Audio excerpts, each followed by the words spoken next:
This week on the Working Mama podcast, we have Sheree Rubinstein, a corporate lawyer turned entrepreneur and founder of One Roof. I love this chat and I hope you do too. Welcome to the Working Mama podcast, a show that provides real-world tips, tricks and advice to all working mamas on how they can have a career, family and hopefully one day break the glass ceiling. Hey, welcome back to another episode of the Working Mama podcast. I hope you're going well, and I'm so excited to bring you today's podcast.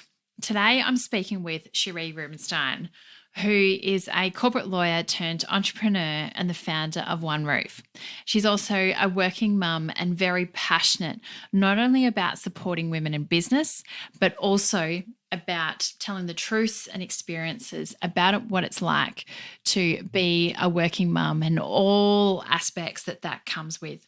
She definitely has great experience, insights, and opinions about what it means, what support we need, and we go into all of this during today's podcast. Yes, it is one of my faves, and Sheree is an absolute dynamite of a person. I will profess that, yes, I am a One Roof member and it is a great community, so definitely head on over there. Those of you that aren't aware of Sheree Rubinstein, she is a corporate lawyer turned entrepreneur and the founder of One Roof. What was once Australia's leading co-working operator for women, Sheree was forced to pivot thanks to COVID and now runs One Roof as a digital membership for female leaders and entrepreneurs. In 1 year, they have onboarded nearly 1,000 members across Australia, and she's known as the Queen of Community. Sheree is experienced in building businesses, raising capital, and mentoring women along their business journey. Sheree is a working mum to Goldie who was born 1 week into the very first lockdown in Melbourne, and she's about to expect her second child as well in the next couple of weeks. Along with this, she's also a Telstra Business Women Award finalist, a Financial Review 100 Women of Influence, and on the board of the Victorian Women's Trust. I hope you enjoy today's chat. So settle in, grab a coffee or go for a very good walk and get ready to fist pump with all the hell yeahs that you're going to experience during this chat. Also, if you can, give a rating and review and a shout out on the socials across One Roof, Sheree, and also the Working Mum community. I won't waste any more of your time. Let's get into it. Welcome, Sheree. Welcome to another episode of the Working Mama podcast. I'm so excited to have you on here today. Welcome. Thank you, Karina. It's a pleasure to be here. So just jump into it. How would you best describe yourself? I am an entrepreneur, a mum. I am deeply passionate about supporting women in business and backing women and elevating women and helping women to achieve things that they never thought possible, and to really breaking through stereotypes and making sure that women aren't just making sacrifices to their careers and lives just because that was done in the past or that's the unspoken way things are done. I also am really passionate and love bringing unspoken conversations that affect women to the center stage. And I think one of my greatest values is just being really honest and vulnerable and willing to share, because I think that's what we need in this world. And the more we can do that, the more women can feel supported and not feel like we all need to show up and pretend to be something that we're not and pretend to have our shit together all the time when we don't, and that's fine. So yeah, big passions and big dreams to really support women and shake up status quo. Love it. And I can't wait to get into some of that, particularly around today's topic of the intersection of ambition and motherhood. So just to rewind a bit, because I know that you've actually had a really interesting career journey to date. Do you want to just share some of that? Because there's a lot of learnings as well that I know has gone into shape who you are. Sure. I started my career as in corporate law. I don't think I actually ever wanted to be a lawyer. I was just one of those kids who was ambitious and high achieving and did well. And then my parents were like, well, you should really study law. And I was like, I don't know. I like writing. I'd love to write for a magazine one day. So sure, law sounds like something that could work. I really struggled when I studied law. I think I always think about my time at university as when I lost all my confidence. Like I look back and think I was a really confident kid. And then the second I got to university, I just lost it all. I became had a debilitating fear of public speaking. Became anxious without knowing what the anxiety was, and no one never spoke about it or knew what that was, which in hindsight, I have a lot of thoughts around kind of where that stemmed from. But yeah, I kind of just fumbled and struggled my way through and ended up working at the top tier law firm. I have, again, mixed feelings and emotions of my time there. I had a lot of fun. I met amazing people. I worked with really smart, competent people. I did great work and I learned a lot, but I also really struggled and I felt like a total fish out of water. And I really felt that the messaging that I received every single day was being a young, ambitious, career-driven woman who is kind of nice and short and not really like your typical stereotype of a charismatic leader. I just thought that I can't be, and wanting to have children, I thought that, my chances of success was not the same as my male counterparts. And I really struggled with that. And that was really what led me to starting One Roof and stepping out into the world of entrepreneurship. I couldn't let go of that, like the barriers that were affecting and holding women back. And I just felt that I had to do something about it. And there's certainly a lot of that in so many ways, and I can't wait to get into it.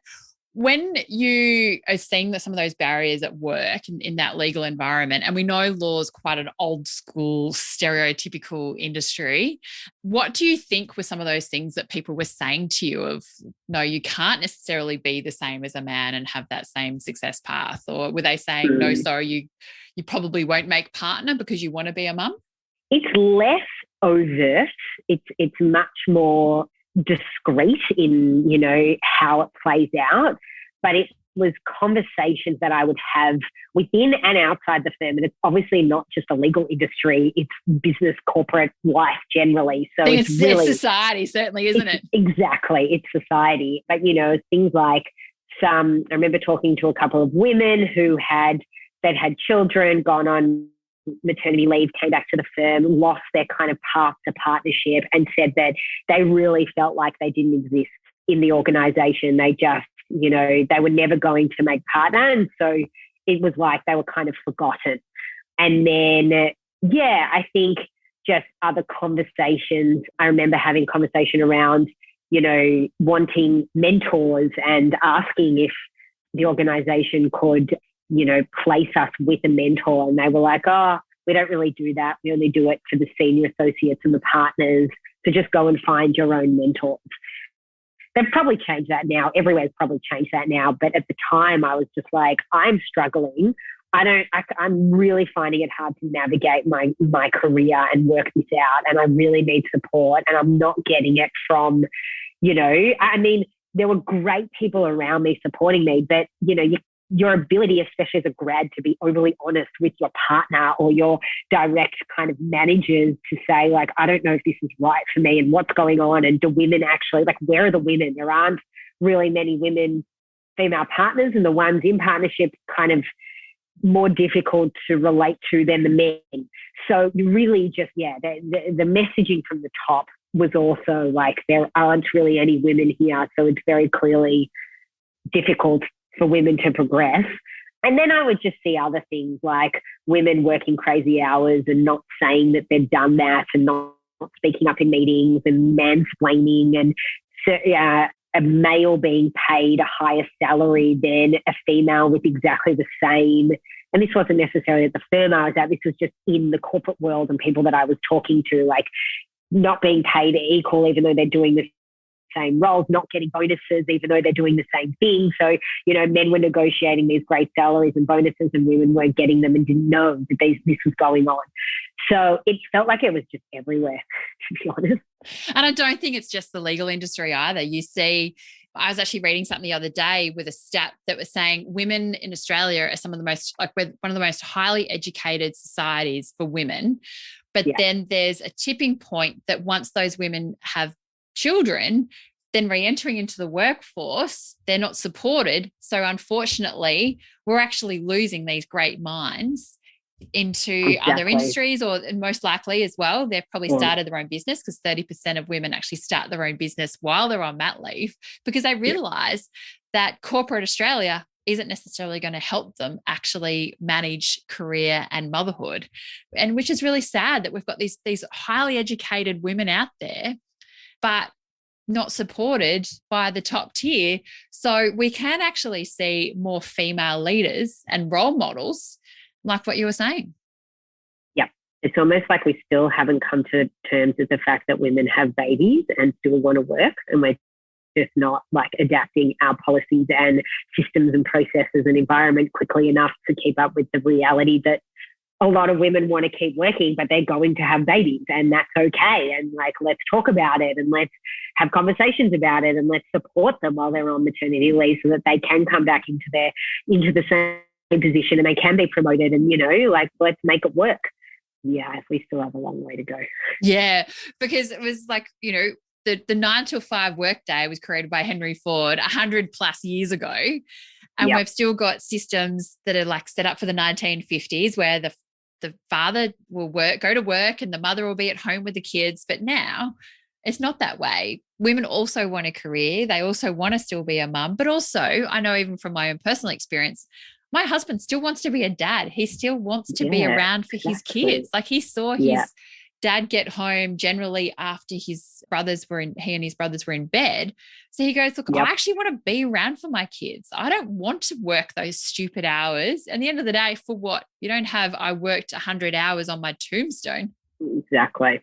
It still actually blows my mind when I hear, and I heard it today, a friend said to me, when dads of newborns will say that they took 2 or 3 weeks off, you know, and then they went back to work. And I just can't get my head around that, because, you know, obviously, like, my partner and I both run our own businesses. So we have an incredible amount of flexibility. We might work crazy, weird hours and do whatever we can. And, you know, and granted, I've been working through the whole time I've had my first child, but the thought of my partner not being around, like taking 3 weeks off and then going back to work, like, we haven't recovered from labor in 3 weeks. So I'm like, I could still hardly move, let alone work out how to breastfeed and hold a baby and deal with everything. So it actually blows my mind that people, you know, and that when they say it in a way like, oh yeah, I got 3 weeks, like, it was good. I'm like, that's insane. Oh, my husband he took 3 weeks annual leave. So didn't even take the government, because it's just too much paperwork. There was no leave from his firm. And yeah, you couldn't do it. And I actually had my second pregnancy, I had a cesarean. So I physically couldn't actually drive. And then with a very active 2.5-year-old around, it was, it was definitely challenging. But if he could have stayed off longer, he would have also. It's just one of those things that the policies and that in his firm just weren't around. But then my brother-in-law, on the other hand, he works for a very large corporate, and they allow parental leave. And so he's able to take 3 months off and then look after the children, and the bond that you see. And also, I think the respect that they have for looking after children is so much more. Absolutely. And there's so much more shared responsibility of the home and family environment.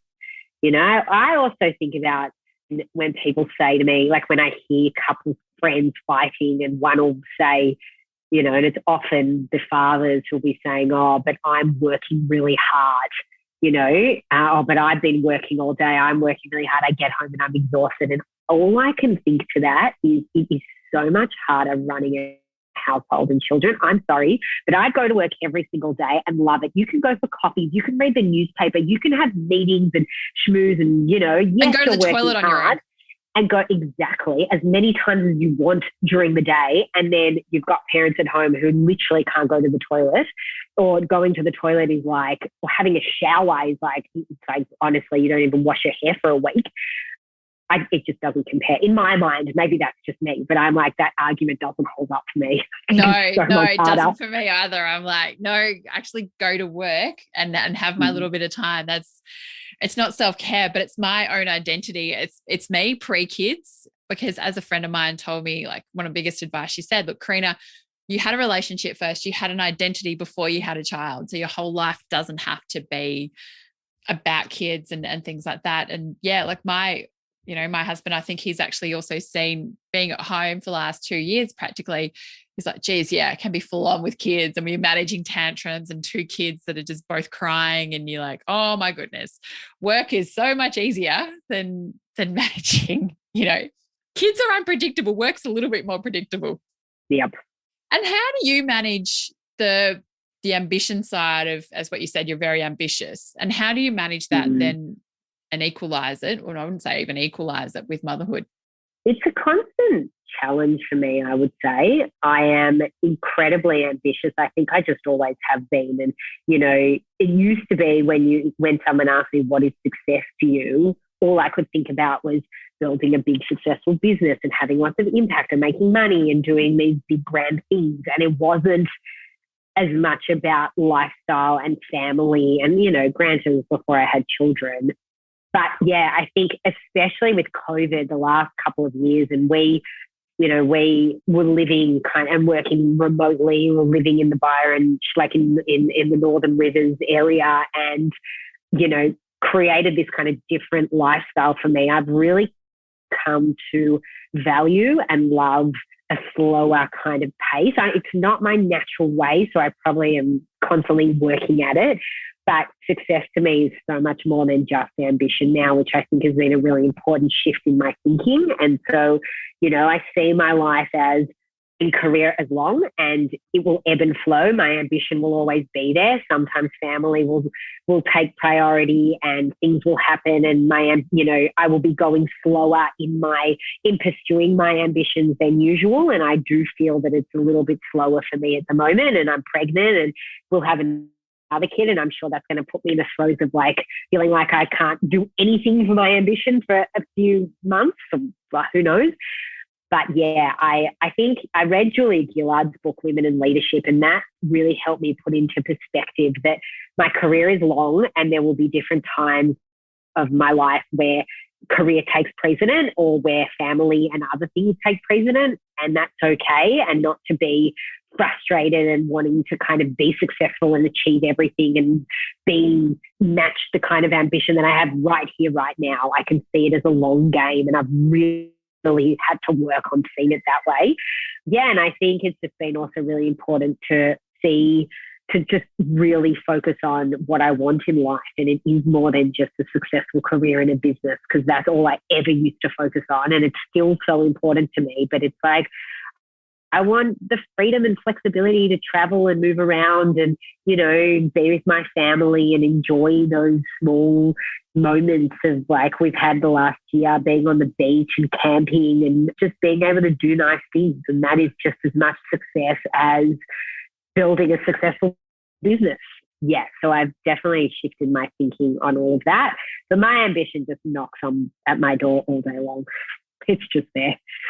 Did your change of perspective come about through motherhood, or did it come just in the last, well, I suppose you had a child just at the start of COVID. So has it been almost in parallel of what we've had to deal with as a society the last 20 odd months?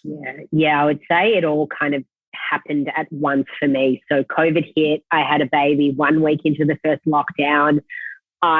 It put a halt on all my business plans. So I had these big plans of building a co-working empire for women-led businesses and setting up spaces across the country. And I had raised capital and I had investors and I had a board, and I was incredibly stressed. And that, I had this focus. This is what I'm doing. I'm building this great business. And then once that all happened and the world stopped and COVID hit and I had Goldie and things just were slower, and I started to question the business model and what I was doing, and kind of made the difficult decision to return the capital to my investors and walk away from this deal and this business. Essentially, that dream died.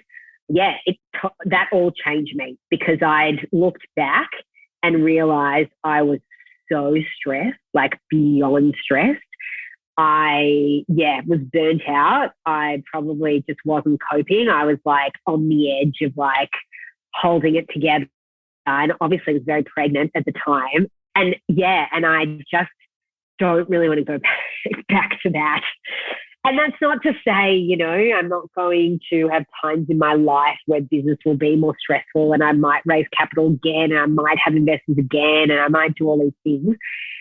But at the moment, and especially with young kids, it doesn't feel like it's where I want to be. I'm excited by having completely pivoted my business so that I can work on it from anywhere. I can build this scalable digital membership for entrepreneurial women that doesn't have a lot of overhead, that doesn't require like investment. I don't have a board anymore, so I'm not feeling all those pressures. So I just feel really grateful still that I'm not battling with all that stress and all those pressures. Yeah. So I think all of that changed me. I just went through like a really rough time and then Goldie was born. And then I feel to this day, just feel so grateful that because of COVID, I actually had time to spend with my daughter rather than going to a co-working space every day and stressing about opening the doors and selling desks. And, I don't even know how I would have done it. I would have, but it would have been hard. Yeah, and probably would have been more stressful and things like that. Also, stress rubs off on kids, but you've definitely pivoted very successfully. So if you're listening and you haven't checked out the One Roof membership, highly recommend it. I will put a caveat. Yes, I am a member and I do love everything that comes with it. So it's definitely one of those things that, yeah, it's that intersection that you've had, but, changed your life in so many different ways, in such a positive way as well. And if you had to talk about government policies and organization policies and even societal change, what would be some of the things, if you had a wish list to change to support working mums, what would they be? Paternity leave is exactly the same as maternity leave. Increasing, the amount of leave that parents get, making sure that when you're taking parental leave, you're also getting paid super. And like reducing the barriers. There's so many barriers of like, you need to have been working with the organization for a year and you can't be on probation and, all these shit things that make it like women don't want to share. Like, I saw this recently with someone I know. She couldn't share that she was pregnant to her family and friends because she didn't want her boss to find out, because she hadn't kind of gotten to that one, gotten out of her probation period and was scared that she'd get fired if they found out because she's still in probation. It's very easy to fire someone in that, to get rid of someone in that time to say they're not performing. So, and I hate this whole societal expectation or some weird thing we've created where it's like women are going through so much, pregnant, going through, like I've been going through terrible morning sickness, dealing with all of these things and not being able to tell anyone, or, then having a baby or going through miscarriages or then not being able to tell anyone. So I think the other thing is the cost of childcare, and nannies. And, of course, at the moment, it's been really hard because, and I've particularly seen this in the Byron region, no one can get nannies. There's just there's a shortage of workers everywhere. So no one can get nannies. The cost of childcare is just ridiculous. And so many women are constantly weighing up, like, I take this job and I'm earning this amount, and then literally the whole thing goes to childcare in that day. And it's like, what's the point? And then I'm like, well, there is every point in the world because you're, doing something other than parenting and you're pursuing your career and, anyway. And so I think that that's a big thing I would love to change. I guess the other biggest thing is, I think the biggest issue we're constantly facing is that, the whole issue of unconscious bias that plays out. And so we love and hire like for like, and so the reality is, while we still have predominantly white men in positions of leadership, they will continue to promote and support and attract and hire more of the people like them. And so whether that's quotas and whether that's I don't know, I think there is something to be said for quotas. I think there's issues with quotas as well, but I just think we need to do more to propel the change, because it's like, the World Economic Forum estimates it's like 200 years to achieve gender equality or something stupid. I don't know, we could be living on Mars before we actually achieve that. So we're just so far away from really getting to that diversity and equality. And yeah, I also, the other thing I think would be amazing is if companies were measured and success wasn't just about financials, but was also about social, environmental, diversity, impact. And so if as consumers and stakeholders and shareholders, we actually held companies accountable and they had to report on these things more and they were penalized for, not achieving targets, then I think that would change things. Yeah, it's definitely, people talk about sustainability, but there's actually 3 Ps of sustainability: people, place, and profit. And you can actually then put some really achievable targets around it. So not just the environmental components, but I know in the UK, this is even going back a few years ago, they started reporting on sustainability across the 3 Ps, not so much just around the environmental aspects, around also diversity targets and things. So yeah, it's really sad to see that there's more people named John in the ASX CEOs than what there are as women CEOs. And the ASX, it's just crazy. But as you say, people are hiring, what's familiar with them. I think even we acknowledge men and women do network differently. We'll also support each other differently and things. So you've got some men that are definitely champions of change, but then also you've got a number of women that are banging down the door to get in, but unfortunately, being turned away. Yeah, money still speaks and drives our society. And so, and I think, what frustrates me the most is that women are still left out of circles of influence, like really influential groups, it's like the Australian Club. The Australia Club's still very male. Yeah, it's only got male only. Yeah. And they voted recently to still not let women in. And I think it just shows that, that's the world we still live in, that where it really counts, like where there's the money and the influence and the prestige, women are still, the glass ceiling is still like right there and it's not really letting us in. No. And even if you look at politics, it's not certainly an environment you'd want to go into as a female. Absolutely not. And if I watched the Miss Unrepresented on that Annabelle Crabb, and that was really interesting and really insightful. You're like, this is not who'd go work for an organization like this? Probably not. So, and it just shows who's going for it. But it's great to see with the upcoming election, the amount of independent females that are actually going to be running and hopefully stir up the pot a bit, so we can actually get in there and have a better voice. Yep. No, we got to get in there and pave the way and deal with the shit and, be willing to kind of stand up for ourselves and each other. So, which is not easy, but it's important. And I think about that all the time. Everything I do is not just for myself, it's for other women. I'm always pushing through my own fears, always asking for things, like trying to raise my prices on things, especially if I'm dealing with corporates, because I'm like, I've got to do it to show other women that they can do it too. Like we've got to get in there. We've got to get into the circles. We've got to knock on the doors, and so, yeah. Or just like what you're doing, creating the own circle for entrepreneurial women to actually then feel that they've got their own community that can feel empowered. And I can definitely guarantee you do feel empowered by your community to actually think that you can show up and do that. So it's so important. And one thing that often is what you say, can women go, they look at their wage and go, it's all in going to childcare and there's so much more to it. Rather than just working, there's obviously the super aspects and things like that. Do you also see from women, also from your own experience mum guilt? And that's one of the sort of the Achilles heels at times of thinking, oh, look, society's making me feel guilty for wanting both a career as well as be a mum?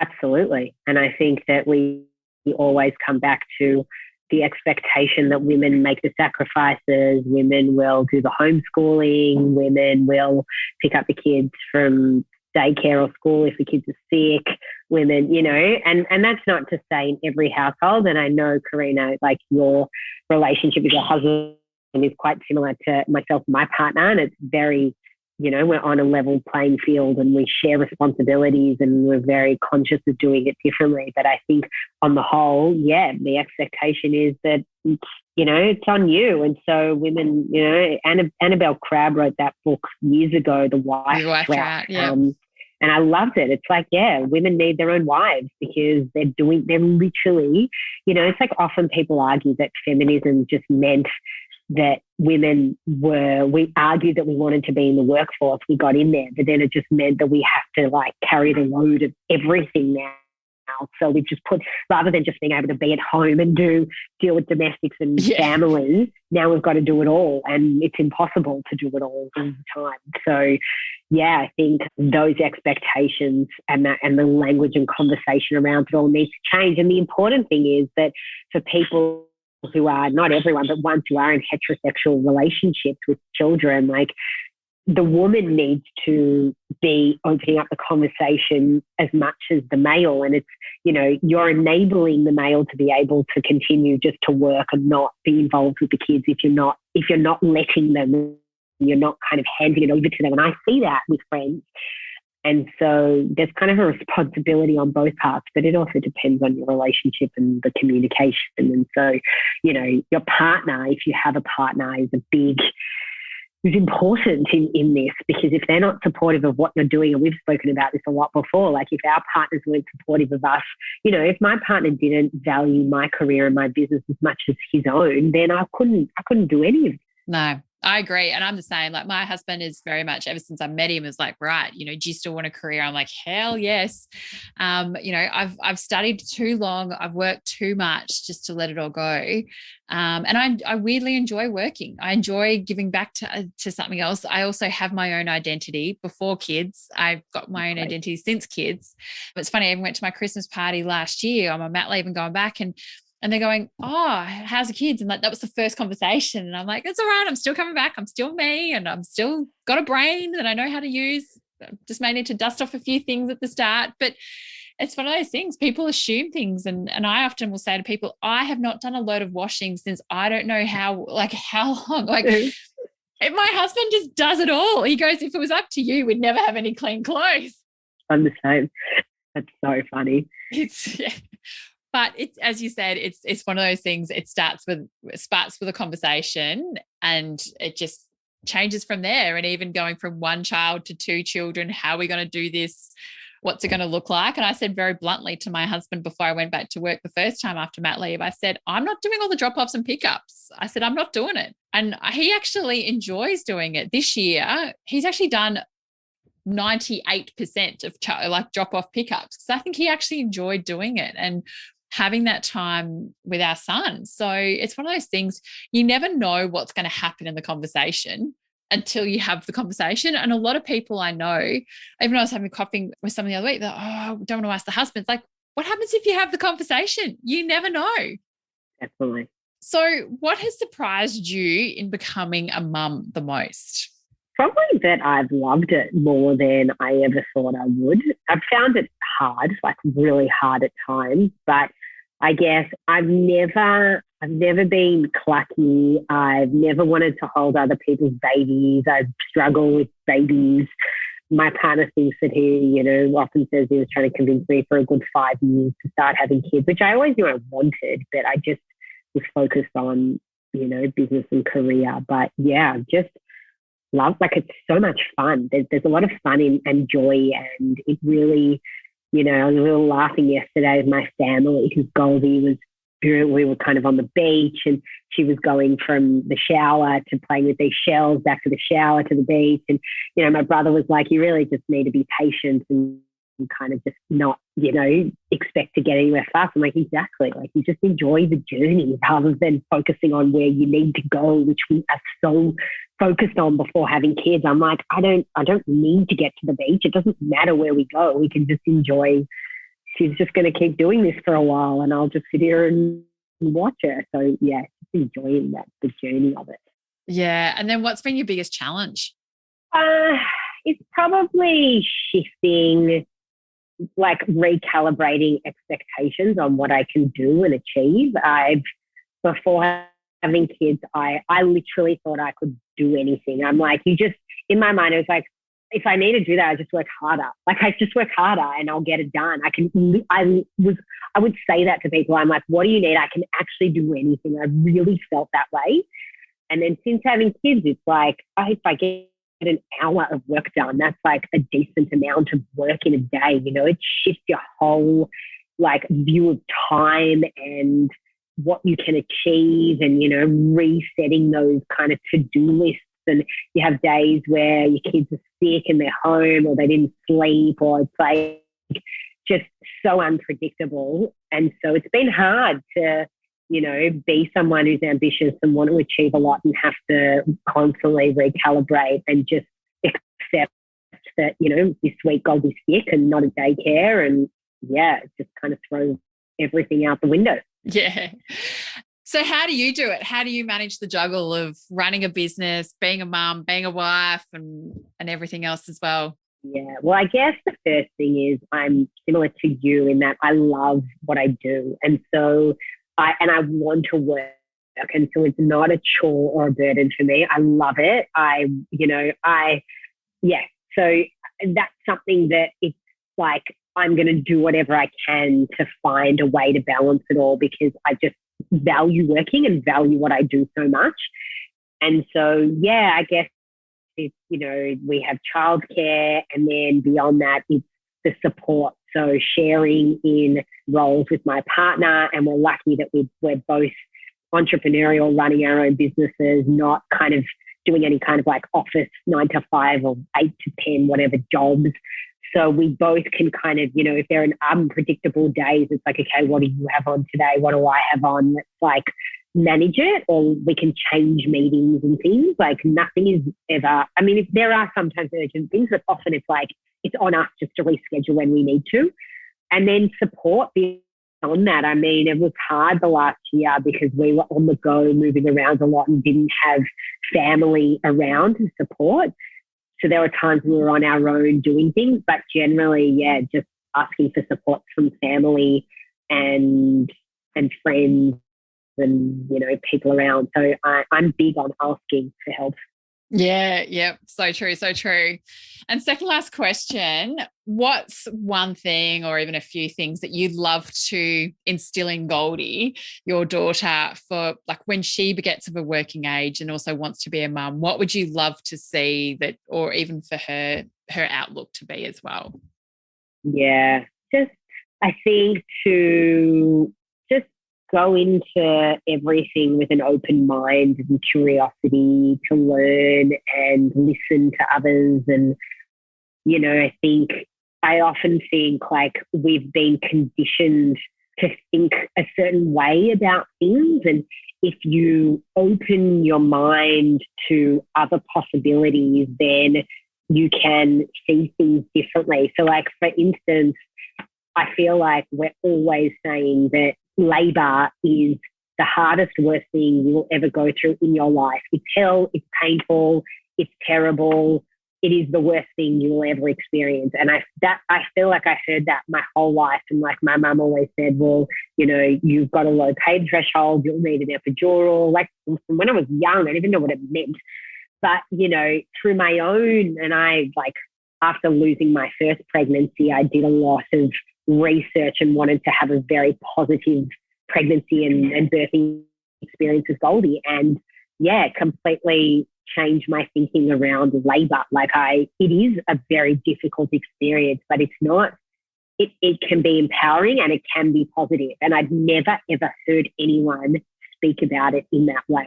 So I think just opening our eyes to the stereotypes and the conditioning that have been placed on us, particularly as women. Yes, definitely. Pressure, and then saying, actually, no, we don't have to do things that way. We don't have to subscribe to some like patriarchal hustle culture bullshit of what's important. Like we can redefine. We can shake up the status quo, like I said at the start. We can redefine like the world we want to live in, and who we want to, companies we want to buy from, and what our kind of measure of success is. Like really, I hope she creates her own measure of success that is not defined by the patriarchal system. So true. And I'm sure, being your daughter, she will do exactly that. So I really hope. Or she'll rebel. But she'll see what influence and positive influence her mum's making through that journey. So I'm sure she will do it.